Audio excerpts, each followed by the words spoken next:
T of x equals x squared. Is that linear? Can you prove it's not linear? T would have to be x. I'm sorry? T would have to be x. Well, if T of x was x, it would be linear. If T of x was ax plus b, it would be linear. Okay? Actually, it wouldn't be. That's a linear function, but it's not a linear transformation. It have to be just ax. Okay? We got the b in there. That complicates things. But we'll prove that in a minute. Okay? So for some multiple of x, yeah, it would be linear, but can you prove it?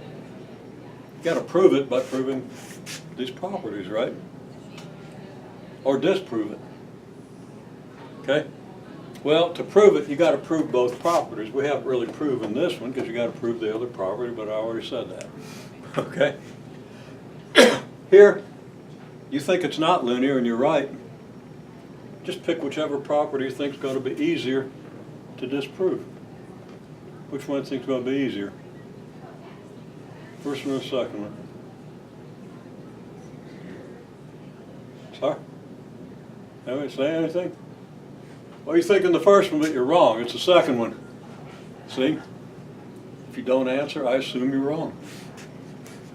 They're both easy to prove.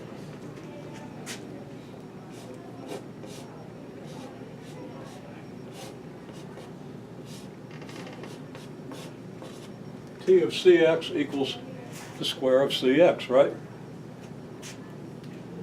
If T of x equals x squared, T of Cx equals Cx quantity squared, which is c squared x squared. So T of Cx is not equal to c times T of x. Okay? Well, I guess another equality up here. X squared is T of x, right? So c squared T of Cx is c squared times T of x. It's not c times T of x. Okay?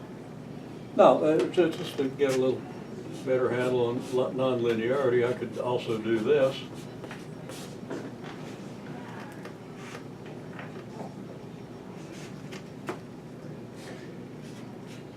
Another thing I'd better add up here is if c is not equal to 0, right? Because if c was equal to 0, then you'd have 0 no matter what. Okay, well, T of x1 plus x2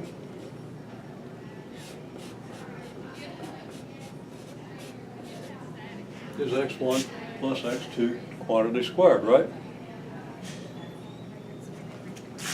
I'll write it out this way. Now, what's T of x1 plus T of x2?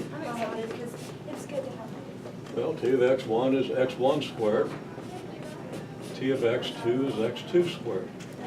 Right? Is this equal to this? A lot of people think it is. I see it all the time.